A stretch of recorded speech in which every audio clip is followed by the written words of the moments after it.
kawan-kawan yang hadir di sini, Bapak Ibu, perkenalkan diri saya, tapi dulu diperkenalkan moderator. Iya, Pak. Oleh ibu saya diberi nama Aris Merdeka Sirait. Ketika ibu saya memberikan nama Aris Merdeka Sirait, ibu saya berpesan, kamu harus merdeka, ngomong apa saja, tetapi jangan melukai hati orang lain. Merdeka? Tidak, jawabnya Sirait. Merdeka? Merdeka. Itulah nama saya. Itu aslinya.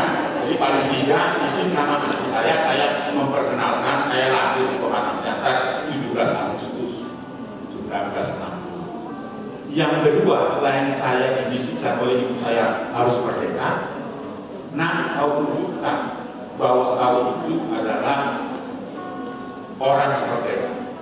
Oleh karena itu, foto saya ini adalah foto asli istri saya itu sebagai asisten saya buktinya. Ini berarti bukan foto penampakan, asli.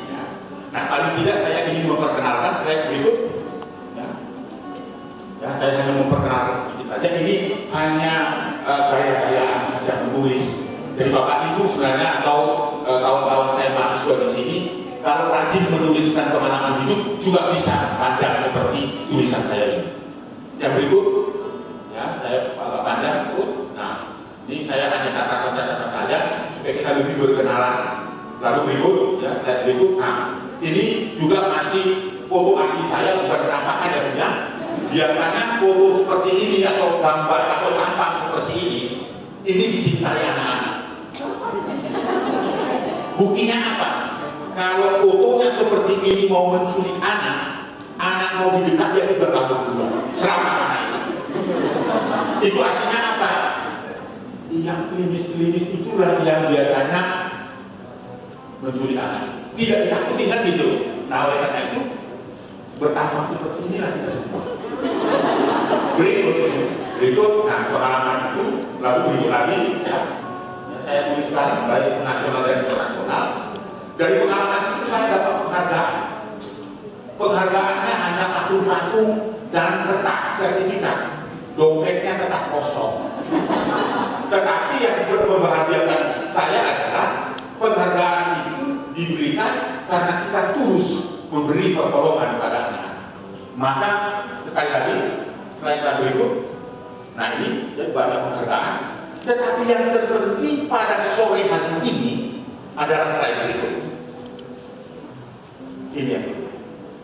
Bagaimana kita yang hadir di sini, Bapak Ibu, mampu memutus mata rantai kekerasan terhadap anak seperti yang sudah disampaikan tadi. Data-data di mana-mana, rumah tidak aman lagi, ruang publik tidak aman lagi. Lalu siapa yang akan menyelamatkan anak-anak dan siapa yang akan memutus mata rantai? Sebelum kita memutus mata rantai itu, siapa yang disebut anak? 20 menit ya waktunya. Anak adalah seseorang yang berusia di bawah 18 tahun, termasuk anak dalam kandungan. Apa artinya itu? Ternyata negara memberikan perlindungan yang maksimal, jaminan perlindungan kepada anak sekalipun masih dalam kandungan. Ini dasarnya. Kalau dulu Aris Merdeka Sirait lahir itu belum ada undang-undang ini. Jadi suka atau tidak suka terhadap undang-undang ini berlaku secara nasional. Oleh karena itulah yang disebutkan bahwa negara memberikan jaminan yang sangat maksimal. Tidak keringan-ringan sejak dalam kandungan sekalipun anak mendapatkan hak yang harus dilindungi. Yang berikut adalah mengapa anak membutuhkan perlindungan dari kita, itu karena memang dia punya hak itu. Saya ingin tanya, apa itu hak anak? Biasanya, ini yang sudah punya anak ini saya tanya. Kalau kita sudah meninggalkan rumah, mungkin 5-7 jam, kita tinggalkan anak kita di rumah. Lalu kita kembali ke rumah lagi, sore hari. Pertanyaan apa yang ibu atau bapak berikan kepada anak ketika ketemu yang sudah punya anak juga? Atau yang punya adik? Pertanyaan apa ini? Pertama sampaikan kepada anak kita ketika kita pulang dari perjalanan kita ke rumah. sudah makan taubat, sudah sholat, sudah belajar PR-nya di mana. Kalau yang sudah suami istri, emakmu di mana? Emaknya ditanya, bukan bapak, bukan anak. Pernah nggak kita tanya, nak sudah main belum? Itu pelanggaran terhadap. Karena hak bermain itu adalah bagian integral, bagian yang tidak bisa dipisahkan dari hak asasi manusia. Dan itu pantas untuk ditanya kepada anak, nak sudah main belum? Itu harus pertanyaan pada anak. Yang tidak pantas ditanya hak bermain itu kepada siapa? Kalau ibunya tanya sama bapak, pak sudah main belum? Dan itu bukan pertanyaan kepada bapak. Itu artinya apa yang saya katakan bahwa hak bermain itu adalah bagian integral dari hak asasi manusia yang tidak bisa dipisahkan. Ada 10 itu bapak ibu. Ada 10 hak anak yang melekat. Apa itu hak bermain? Yang kedua, hak mendapatkan pendidikan.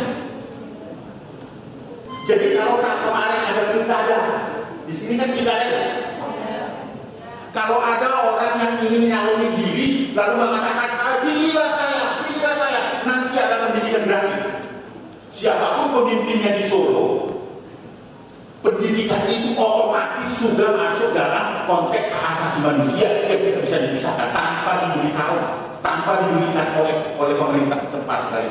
Itu yang saya katakan tadi, hak bermain adalah hak yang sangat fundamental yang tidak bisa dipisahkan dari hak asasi manusia, termasuk pendidikan.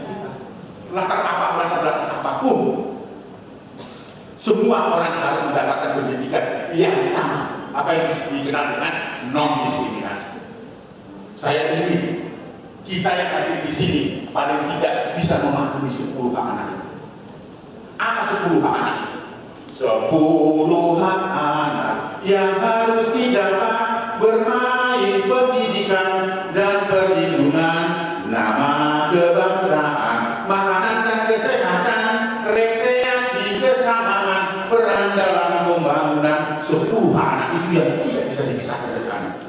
Jadi kalau anak Indonesia punya 10 hak anak itu, maka dia adalah anak yang akan mengisi Indonesia yang hebat sekarang.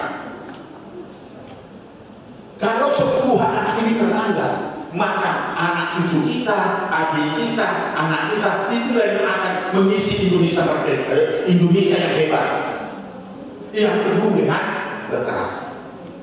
Sekarang telah terjadi. Indonesia itu kalau tidak menampilkan kekerasan seolah-olah tidak abdul. Di rumah cubit dari pengalaman. Ya, pengalaman itu nyata. Siapa yang nggak pernah kita mencubit dan memarahi anak? Tunjukkan. Tadi sudah sebutkan, memarahi itu sangat luar biasa seperti mata dengan masuk ke dalam ditaruh di dalam itu yang maju. Siapa yang tahu kita tidak pernah marah dan paling tidak merokokin anak?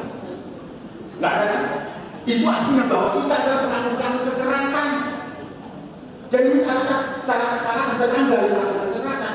Ternyata kita yang ada di sini adalah pelaku kekerasan. Maka oleh karena itu supaya kita terhindar atau kita mampu memutus mata rantai kekerasan terhadap anak itu, 10 anak itu harus dimiliki oleh anak. Pernah dengar apa yang saya sampaikan ini? Ini saya sampaikan dalam bentuk lagu karena ini adalah sari dari 10 anak ini adalah sari dari undang-undang perlindungan anak. Kita bisa lihat mengapa oleh karena itu mengapa anak membutuhkan perlindungan dari kita. Mengapa anak membutuhkan perlindungan dari kita? Karena anak adalah titipan, amanah dan anugerah Tuhan. Jadi kalau bapak ibu sering mukuli, nyubit anak, itu berarti nyubit Tuhan. Berani-beranikan kali nyubit Tuhan. Kalau kita sudah berani nyubit Tuhan, mukul anak itu sudah luar biasa. Itulah mengapa anak membutuhkan perlindungan dari kita semua yang hadir di sini, karena selain dia titipan dan anugerah Tuhan, dia punya hak hidup. Tidak satupun orang yang mempunyai otoritas untuk mencabut hak hidup anak. Itulah mengapa anak membutuhkan perlindungan dari kita, Bapak Ibu. Itu dalam konteks teologis. Nilai-nilai keagamaan kita membenarkan bahwa anak adalah titipan yang harus dilindungi. Dalam konteks sosial atau anak adalah dambaan keluarga. Dalam konteks bernegara, mengapa anak membutuhkan perlindungan? Karena anak adalah generasi penerus bangsa. Jadi kalau ini kita pahami betul-betul tidak ada kekerasan. Apalagi kalau kita pahami sungguh-sungguh betul, anak adalah sosok yang sebagai individu yang tidak mampu membela diri. Jadi kalau perspektif itu kita pahami, maka tidak ada kekerasan. Bahwa anak adalah titipan Tuhan, anak punya hak hidup, anak adalah bahan keluarga, anak adalah generasi penerus bangsa. Dan dalam konteks sosial, anak adalah anak yang tidak mampu membela dirinya, individu yang gampang tereksploitasi. Kalau itu kita pahami dalam perspektif itu, maka kekerasan itu tidak akan terjadi. Itulah mengapa anak membutuhkan perlindungan dari kita, Bapak Ibu. Nah, dalam konteks itu kita harus latih atau hadir bagaimana kita menjadi pionir anti kekerasan terhadap anak. Berikut, apa prinsip dasarnya? Ada 4 dari rangkuman 10 hak anak tadi. Ya, saya hanya mempertegas 1 hak hidup, itu adalah hak dasar. Hak hidup itu meliputi apa, Bapak Ibu? Saya nyanyikan tadi. Aris Merdeka Sirait diberikan nama Aris Merdeka Sirait. Lalu ketika saya lahir sekian bulan dan seterusnya, ibu saya pergi ke catatan sipil, pergi ke catatan kependudukan. Pemerintah memberikan apa kepada ibu saya? Ibu saya memberikan nama Aris Merdeka Sirait. Lalu beberapa bulan saya lahir, ibu saya pergi ke catatan sipil dan kependudukan. Oleh catatan kependudukan atau dalam arti representasi pemerintah memberikan apa kepada ibu saya? Akte lahir. Itu artinya apa? Akte lahir itu adalah bagian yang tidak bisa dipisahkan dari Aris Merdeka Sirait sebagai seorang anak. Karena kalau itu tidak diberikan, maka sama artinya bahwa dia tidak, atau kita, atau anak kita, atau Aris Merdeka yang didaftar tadi, itu tidak punya hak untuk mendapatkan pelayanan dari kita. Mau masuk TK pada apa? Buktinya pada akte kan? Lalu kita mau masuk SD juga, mau jadi hansip, mau jadi polisi, mau jadi ngganti Pak Rudi, besok-besok harus ada juga ngganti Pak Jokowi yang di istana, harus punya apa? Kalau tidak punya akte lahir, maka kita tidak punya hak untuk mendapatkan. Maka identitas nama dan keluarga negaraan dalam bentuk akte lahir itu adalah hak yang sangat fundamental. Di samping dia akan mendapatkan pelayanan kesehatan dan beribadah. Itu bagian dari hak hidup. Prinsip dasar yang kedua, supaya anak bertumbuh dan berkembang dengan baik, supaya yang kedua, saya gitu. Supaya dia bertumbuh dan berkembang, anak kita atau adik kita atau cucu kita, dia harus punya hak bermain, beristirahat, bergaul, berrekreasi. Termasuk anak harus mendapatkan pendidikan non-diskriminasi. Maka jika saya sebutkan 10 hak anak itu, 10 hak anak yang harus didapat: bermain, pendidikan dan perlindungan, nama, kebangsaan, makanan dan kesehatan, rekreasi, kesamaan peran dalam pembangunan. Inilah prinsip dasar. Yang ketiga, anak ternyata punya hak untuk berpartisipasi. Pernahkah kita ajak Bapak Ibu anak berpartisipasi untuk kita dengan pendapatnya untuk menyusun rencana keluarga? Sekarang ini memasuki 2016. Pernahkah kita ajak anak kita itu mendiskusikan apa yang direncanakan keluarga kita itu 2016? Pernahkah kita libatkan anak-anak kita? Nah, menurutmu tahun 2016 itu keluarga kita mau dibawa kemana? Pernah mulai hari ini besok baru merencanakan per 31 Desember malam tahun baru mau merencanakan keluarga itu ke depan 2016, wajib hukumnya mendengarkan pendapat. Bisa kita lakukan. Kalau tidak, itu adalah pelanggaran terhadap hak. Karena itu bagian juga dari asasi manusia, termasuk mendapatkan dan mencari informasi. Yang keempat, prinsip dasarnya adalah ternyata anak di Indonesia itu berhak mendapatkan perlindungan dari segala bentuk eksploitasi ekonomi, seksual, penelantaran, penganiayaan, bahkan perlakuan salah. Dan yang amat sangat luar biasa, sore hari ini mau saya katakan, dari 10 hak anak yang bagian dari hak asasi manusia lalu disimpulkan menjadi hak dasar, 4 hak dasar, Ternyata di dalam hak sosial, politik, budaya, dan hukum ada 18 hak anak yang harus dipenuhi. Selain itu, ada 18. Tidak sedikit hak anak itu. Bukan hanya hak bermain, mendapatkan pendidikan. Ternyata hak hidup, hak dilindungi dari orang tua, hak atas nama identitas, hak anak cacat terus.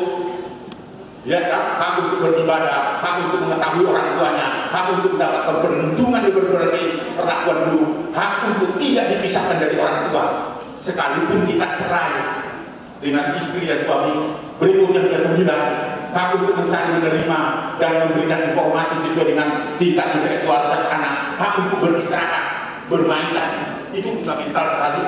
Lalu kemudian hak atas pelayanan kesehatan, dan seterusnya. Ada 18 kita bicara hak untuk dilindungi dari eksploitasi seksual, perdagangan anak dan narkoba.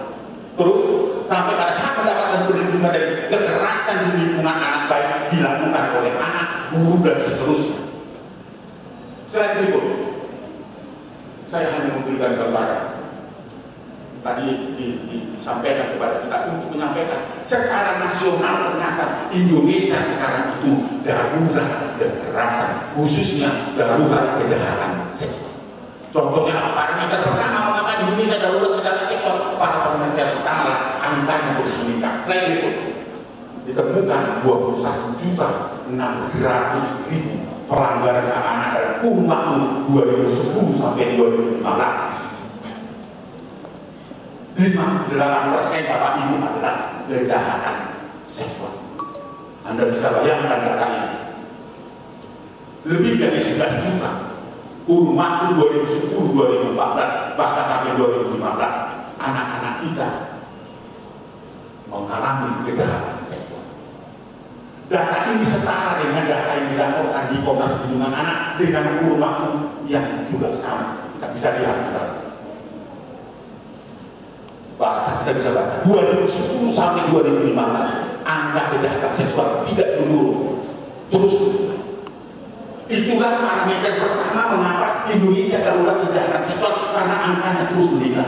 Di samping itu, parameter kedua mengapa Indonesia darurat kejahatan seksual yang sedang menjadi fenomenal sekarang, yang menjadi keprihatinan kita. Karena ternyata Bapak Ibu predatornya, monsternya, pelaku kejahatan seksual itu ada di 4 lokasi. Paling tidak adalah tempat terdekat anak. Mana terdekat anak itu Bapak Ibu? Lingkungan sekolah, lingkungan rumah, disitulah predatornya. Siapa predatornya Bapak Ibu? Yang ironisnya adalah predatornya ayah atau ibu atau bapak kandungan diri, termasuk apa? Termasuk kerabat dekat. Itulah orang terdekat. Lokasi yang ada tempat sebagai garda terdekat melindungi anak adalah rumah. Yang kedua mana? Sekolah. Ternyata sekolah juga menyimpan predator. Disitulah predator-predator yang mengancam kehidupan anak kita. Lalu di ruang publik. Ruang publik juga, di tempat bermain anak, di mall, di ruang tempat hijau, yang katanya Solo adalah kota layak anak. Di situ predator-predatornya bersembunyi. Bahkan di mana? Di panti asuhan dan di pondok-pondok. Pernah dengar ada di pondok? Kekerasan di situ bersembunyi. Artinya apa? Inilah parameter yang kedua, maka Indonesia dalam kejahatan seksual itu, karena memang parameter kedua itu predatornya adalah orang terdekat. Parameter yang ketiga apa saya itu? Sebarannya di mana-mana. Yang seharusnya aman, lingkungan rumah, lingkungan sosial anak dan sebagainya. Tapi sebarannya terjadi di mana-mana. Saya lihat tadi ada sekian puluh anak diperkosa di mengalami sodomi, bukan saja hanya di Solo, di Jawa Tengah, di Wonogiri, di tempat-tempat yang lain. Inilah adalah parameter yang bikin Bapak Ibu. Penegakan hukumnya sangat lemah. Penegakan sangat lemah. Tidak ada satu hukum predator yang dihukum maksimal. Belum. Oleh karena itu, kita itu sedang mengusulkan dan disambut oleh Presiden Republik Indonesia akan dikeluarkan peraturan undang-undang PRU namanya tentang pemberatan hukuman lewat apa? Diberi lewat suntik ini. Benar kan? Ya. Itu gagasannya presiden. Karena apa? Dia anggap ada kekosongan hukum dan keadaan sedang mendesak. Oleh karena itu parameter inilah yang membuat Indonesia itu darurat, penegakan hukumnya sangat lemah. Parameter berikut adalah penyebabnya. Merajalenanya tayangan pornografi dan pornografi. Ini adalah parameter yang membuat Indonesia darurat kejahatan seksual. Siapa di antara kita yang tidak pernah nonton pornografi? Paling tidak dia nonton pornografi yang bukan begini tapi lewat samping. Iya, dan ini betul-betul menjadi fenomena. Karena apa? Ternyata Indonesia itu negara nomor 3 terbesar pelanggan internet, di mana 45 jutanya itu adalah mengakses porno. Nah ini juga ada pengaruhnya. Harus dilihat faktor pendorong di samping budaya permisi. Kasih contoh, masuk ke wilayah kekerasan, tinggal 10 menit lagi. Oke, ini kekerasan dilakukan oleh siapa? Oleh bapak. Bayangkan seorang anak menahan diri, menahan bapak penderitaan atas tekanan dari bapaknya sendiri untuk melayani. Ini kejahatan luar biasa. Kejahatan biasa atau kejahatan luar biasa? Jawab dengan tegas. Anak tidak mampu membela dirinya, tidak mampu melawan kekuasaan bapaknya, dan setiap hari dengan tersiksa dia mengalami kekerasan seksual tanpa dia bisa melawan. Akhirnya dia meregang nyawa, meninggal dan dibuang begini. Kejahatan luar biasa kan? Ini nggak bisa kita jawab. Ya. Pertanda bahwa Indonesia itu menganggap kasus-kasus begini adalah kejahatan biasa. Anda saja tidak sempat mengatakan bahwa itu kejahatan. Padahal saya sudah jelaskan mengapa Indonesia dan mengapa anak membutuhkan perlindungan dari kita. Karena anak adalah sosok yang lemah, yang mampu membela diri. Anda bisa bayangkan anak 11 tahun bertahun-tahun harus melayani bapaknya sendiri, sakit dan meregangnya tanpa bisa membela diri. Ini kasusnya, bukan soal curi-curi tadi. Kekerasan itu terjadi di mana-mana, juga bentuknya seperti ini. Gambar yang kedua, pernah lihat ini? Jangan asosial. Hari ini saya mengadakan gambar anak pendek yang terjadi di Gresik. Anak ini meregang nyawa, dibunuh, dimasukkan dalam kardus, dilakban, dibuang, dan sebelumnya itu diperkosa tanpa mampu membela diri. Siapa yang melakukan? Teman bapak atau tetangganya. Harus meregang nyawa sia-sia. Kekerasan ini ada terjadi di mana-mana. Ini kejahatan luar biasa. Luar biasa. Ini yang disebut namanya extraordinary crime. Sepanjang kasus seperti ini tidak ditetapkan oleh negara ini sebagai extraordinary crime, maka persoalan-persoalan anak yang meregang diawali dengan kejahatan-kejahatan seksual tidak akan pernah dihukum maksimal.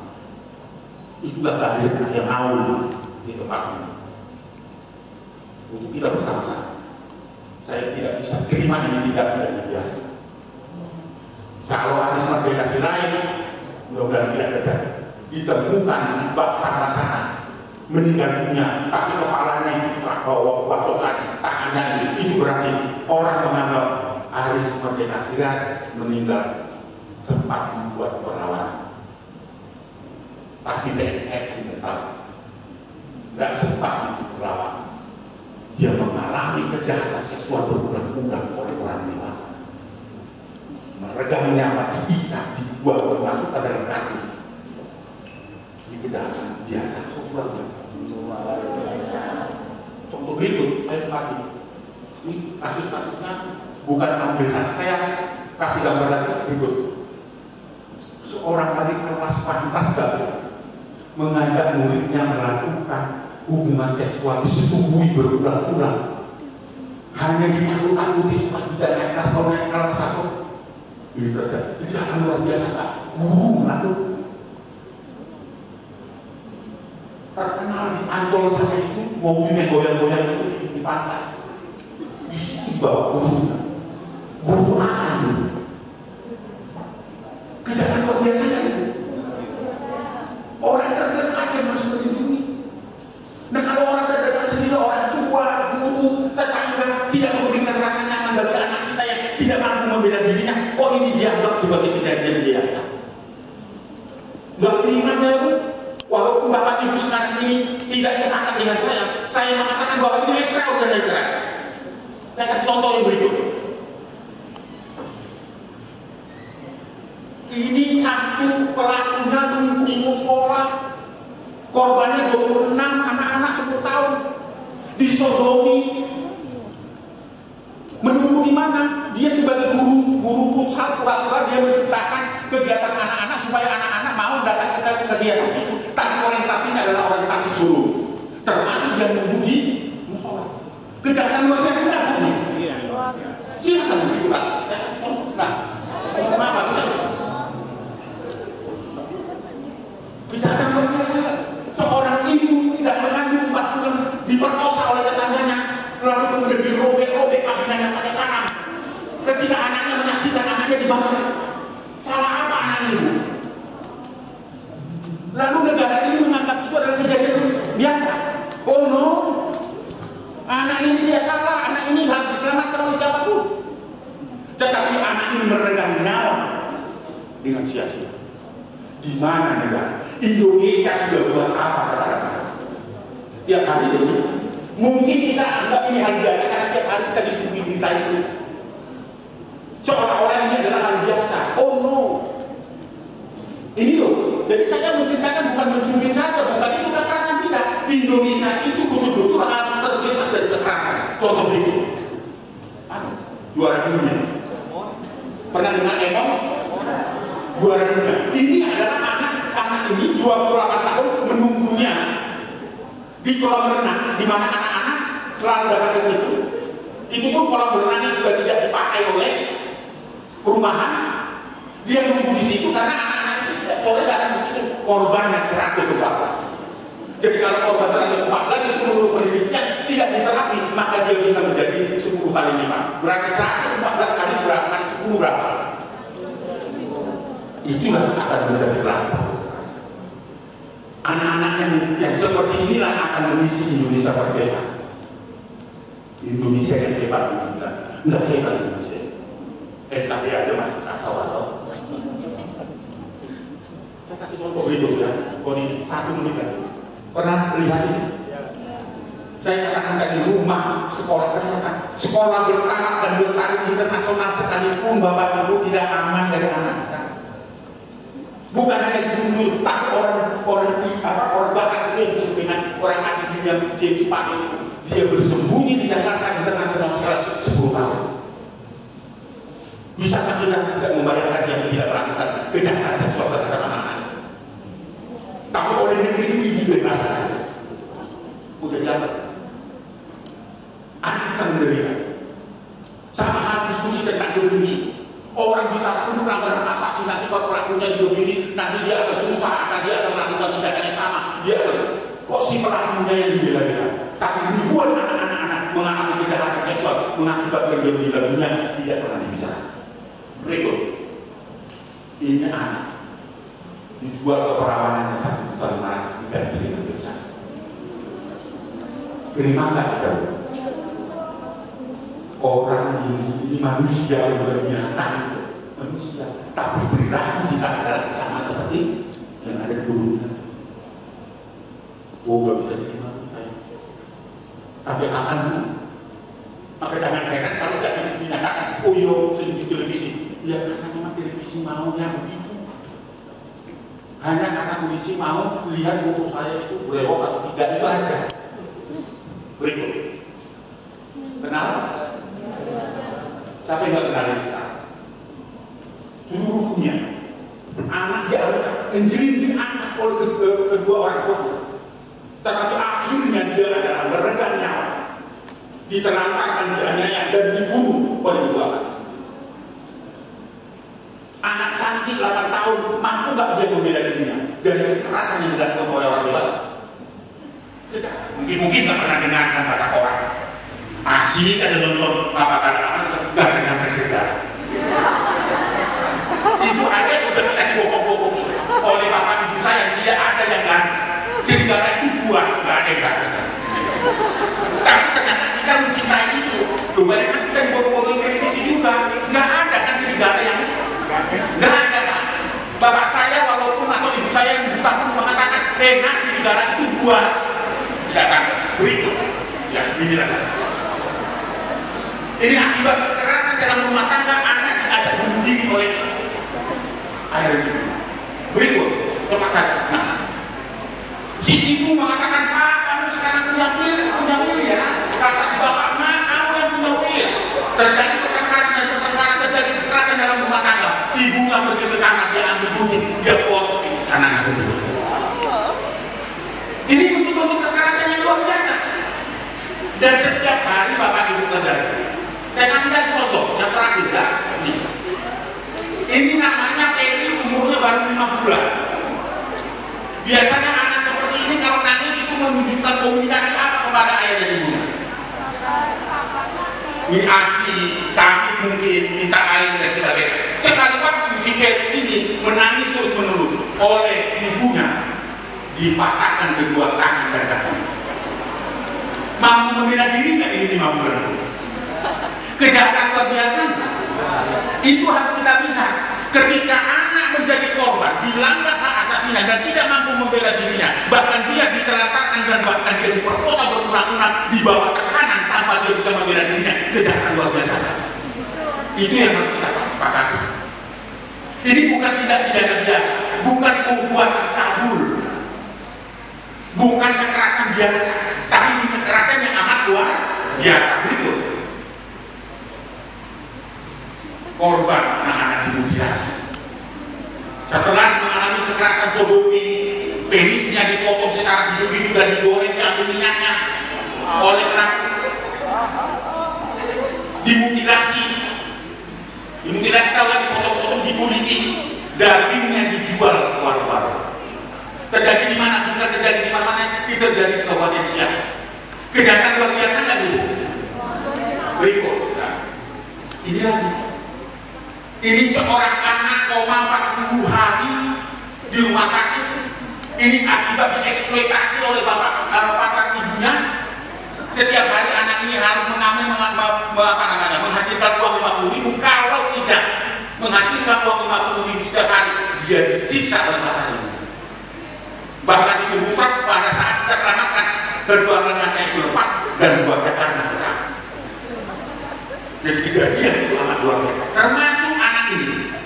Anak ini meninggal dunia bukan karena perilaku seksualnya, tapi dia korban dari penyimpangan seksual yang dilakukan kedua orang tuanya yang terjangkit HIV, kekerasan dan bahasa akhlaknya. Berikut. Pernah lihat ini? Cepat saja ya. Ini seorang dosen terkenal di wilayah Jakarta Timur yang melantarkan anaknya. Yang ironisnya selain melantarkan anaknya pada saat dia mengkonsumsi narkoba, dia dosen, suami istri dan menengah atas. Ironisnya pada saat dia kedua orang tuanya itu mengkonsumsi narkoba, ketika melakukan hubungan seksual wajib ditonton oleh anaknya. Perilaku apa itu? Ini keadaan yang sesungguhnya Bapak Ibu saya pertontonkan ini bukan untuk sekedar kita kagum, tidak. Ini adalah satu kejadian yang terus menerus dan setiap hari terjadi. Inilah nasib anak Indonesia. Bernasib dan beruntunglah Bapak Ibu sekarang ini tidak mengalami kekerasan. Tapi keluar dari gedung ini, besok anak-anak bisa ditemukan di mana-mana menjadi korban. Berikut. Ya, ini juga yang diselamatkan di panti, lalu duduk lagi. Di gambar-gambar yang bisa mengancam kehidupan kita dan terjadi di situ. Berikut. Ya. Lalu ini. Slide berikut. Anak-anak seperti biasanya Pak ya, kalau di rumah kita itu kalau pada tamu kadang-kadang kan ini dari minuman tamu lah gitu ya, biasa kan itu ya. Itulah dunia anak. Tetapi oleh ibunya mana? Karena merasa malu, dia ambil golok, potong tangan golok. Ini keadaan yang terjadi di sekitar kita. Berikut adalah yang terakhir. Ini anak dibuang. Oleh karena itu menurut saya dari gambaran ini adalah kejahatan yang luar biasa yang berdampak. Jadi kalau kita bicara tentang kekerasan terhadap anak, ada dua hal. Saya berikut. Yang terakhir sekali, dia akan berdampak langsung. Berdampak tidak langsung. Yang tidak langsung, anak itu akan menjadi pelaku-pelaku kekerasan.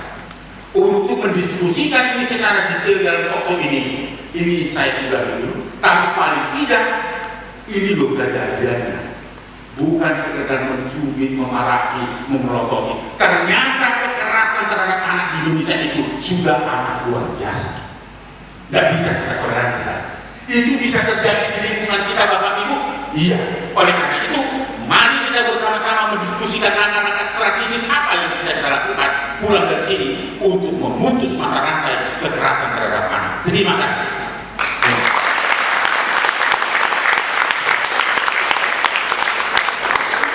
Paparan yang cukup lengkap sekali dari Bapak.